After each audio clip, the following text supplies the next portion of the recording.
Saiu a publicação do julgamento dos embargos de declaração das ADIs 2110, 2111. Vamos verificar aqui as repercussões jurídicas com relação a essa publicação. Vem comigo no vídeo de hoje.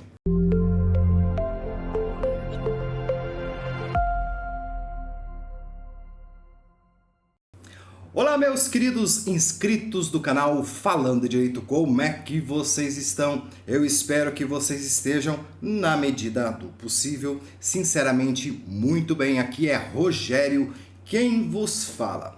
Vejam, não é um vídeo que, confesso, queria fazer aqui para vocês. Mas nós tivemos a publicação do acórdão das ADIs, do julgamento dos embargos de declaração, daquelas ADIs ressuscitadas, daqueles sepulcros que já estavam há muito tempo caiados, que já estavam abandonados, e todos nós sabemos qual foi o interesse em ressuscitar, em levantar essas ADIs no julgamento. E foi publicado no dia 16/10/2024 os acórdãos do julgamento dos embargos de declaração dessas duas ADIs, que elas tinham um ponto em comum, por isso que elas foram juntadas em conexão. Vejam que a revisão da vida toda, ela caminhou por mais de 10 anos, tendo logrado êxito, como vocês muito bem sabem, no tema 1102, que foi julgado o seu mérito de forma favorável, fazendo justiça a todos os aposentados e pensionistas que recolheram contribuições maiores antes de junho de 1994. E tivemos ali, por meio das reformas previdenciárias ao longo da história, que eu sempre trabalho e trato aqui nos meus vídeos, que à medida que o tempo passa, essas reformas elas sempre provocam injustiças aos aposentados e pensionistas, aqueles que são mais pobres, mais vulneráveis. É isso que está ocorrendo. E deveria ser o contrário, né? Porque justamente a nossa Constituição, ela tutela os mais vulneráveis. E com a edição da Lei 9876, a Lei do Apocalipse, ela veio introduzir o artigo 3º, que altera ali o marco temporal para o cálculo. E começou com uma regra de transição, colocar os valores a partir de junho de 1994. Por que isso? Porque eles acharam bonito essa data? Não, porque eles quiseram suavizar uma regra que estava prejudicando muito aqueles que estavam planejando a sua aposentadoria, a sua pensão. Isso já é sabido, isso já é notório, amplamente conhecido de todos aqui os meus inscritos. Suavizar.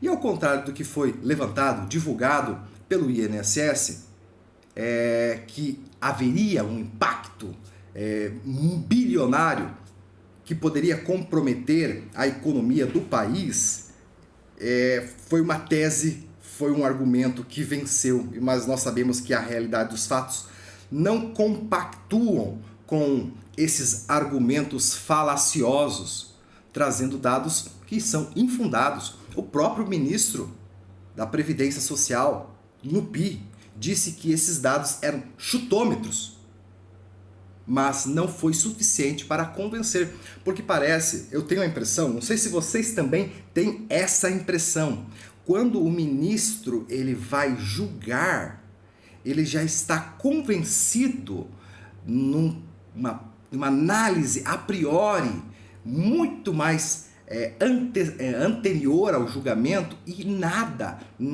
o influencia. Ele coloca ali a não ser os dados do INSS, né, no caso. Mas parece que ele coloca um cabresto, né, um cabresto, aquilo que coloca no cavalo, ele segue, vai para frente, e não olha para os lados, nem quando o próprio presidente do INSS diz que é chutômetro, que esses valores não correspondem com a realidade. E por que nós batemos forte nesse quesito econômico? Porque foi o fato que derrubou a revisão da vida toda. Foi isso que derrubou, não foi o direito em si. porque a regra de transição é para suavizar. A finalidade última, a interpretação teleológica desta norma é favorecer. A ideia do legislador era não prejudicar o aposentado e não o fato em si prejudicar, como tem ocorrido. Vocês estão me entendendo qual que é a intenção? Então, na perspectiva doutrinária, jurídica, de direito, não há muito o que se falar contra a revisão da vida toda. A tese que venceu, infelizmente, e que não deveria ser essa tese do ponto de vista jurídico, foi a tese econômica, de impacto, e uma tese falaciosa, extremamente falaciosa, enganosa. E foi essa tese vencedora, que os ministros se convenceram e colocaram um cabresto ali e nada os fazia verificar, enxergar o diferente.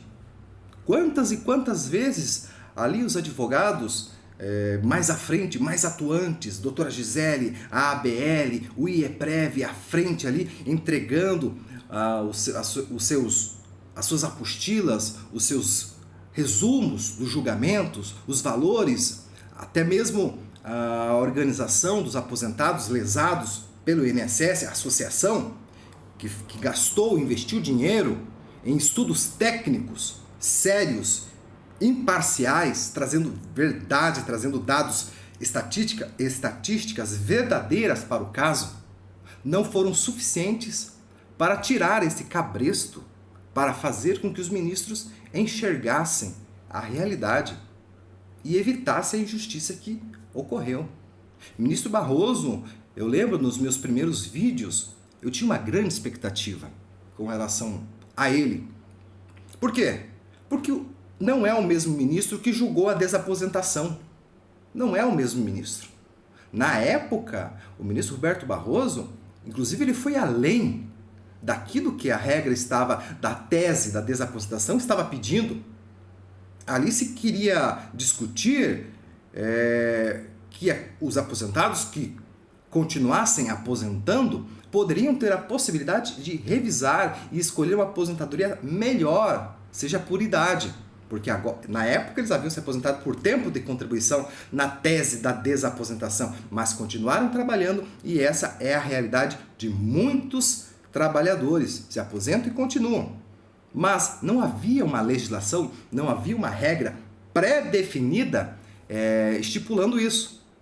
E tem uma coisa muito séria que ocorre com o Poder Judiciário que é alvo de críticas, que é a atividade legiferante atípica, quando o Poder Judiciário começa a editar normas e interferir no Poder Legislativo.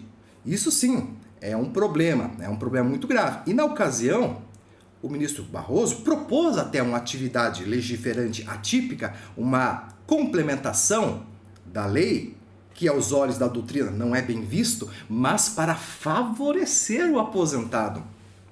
Veja que nessa época, o ministro Roberto Barroso, ao contrário do que está sendo feito hoje, na época, ele foi mais além do necessário para reconhecer um direito que ele entendia ser justo para o aposentado. Vocês estão entendendo que isso é diferente do que está acontecendo hoje? Mudou a concepção, a mentalidade de alguma coisa? Eles viraram mais estadistas do que propriamente juízes. Juízes não são juízes de carreira, né? São juízes, alguns são, mas outros não, a grande maioria. São indicados políticos. Aconteceu alguma coisa que mudou essa perspectiva, infelizmente, para pior, no sentido dos direitos sociais, dos direitos dos trabalhadores.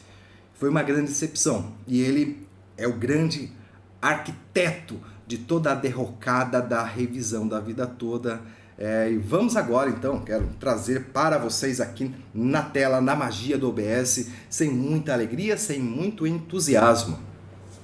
Vamos aqui, então, para a decisão. Está colocada aqui no dia, o julgamento, né, que ocorreu no dia 30/9, mas teve a publicação agora. Então, vamos aqui. Já está aqui na tela. Aqui tem o ministro Nunes Marques, da ADI e tal, fantoche, simples fantoche aqui, de todo a costura realizada pelo ministro Roberto Barroso e Cristiano Zanin. Então fala sobre os embargos de declaração, mas o ponto mais importante é o dispositivo, que é aqui embaixo, é onde se bate o martelo, é onde se bate o verdadeiro martelo. A tese, complemento do voto ante o exposto. Não conheço, aqui vocês conseguem enxergar junto comigo, deixa eu colocar um pouquinho mais para cima para não atrapalhar a leitura dos senhores e das senhoras. Ante o exposto, não conheço dos embargos de declaração opostos pelo Instituto de Estudos Previdenciários, EPREV, e acho que aí é prévio, né? Mas aqui eles colocaram EPREV. Rejeito os embargos opostos pela Confederação Nacional dos Trabalhadores Metalúrgicos, CNTM, mas divirjo dos demais votos lançados para modular ex officio o acórdão proferido nas ADIs 2110 e 2111, a fim de consignar a irrepetibilidade dos valores percebidos pelos segurados em virtude de decisões judiciais prolatadas até a data da publicação na ata de julgamento das ações diretas, 5 de abril de 2024. Esse é o voto do ministro Dias Toffoli, mas aqui o voto do ministro da ata mesmo, a decisão mesmo é aqui, ó.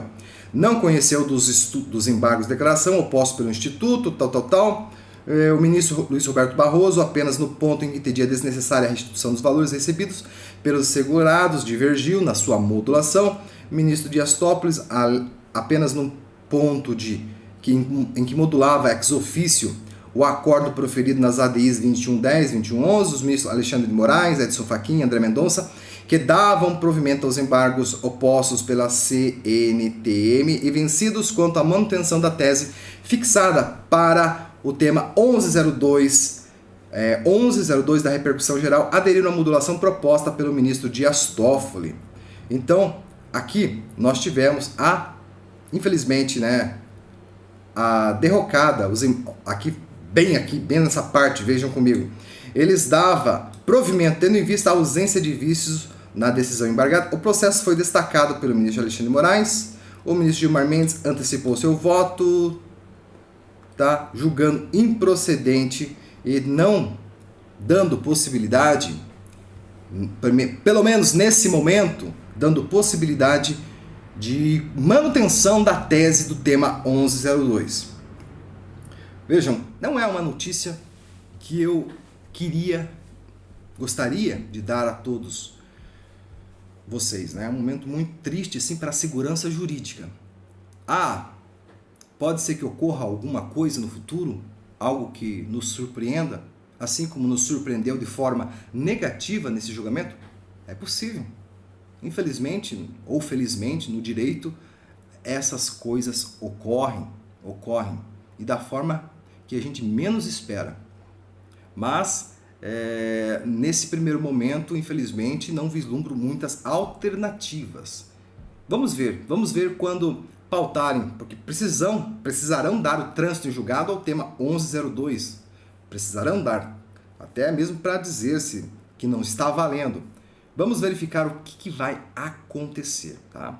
Então esse é o vídeo, num ambiente fúnebre, né? Um ambiente fúnebre que não é o dos melhores, mas nós não vamos nos dar por vencido. Estaremos aqui junto com vocês, seja para tentar outras alternativas.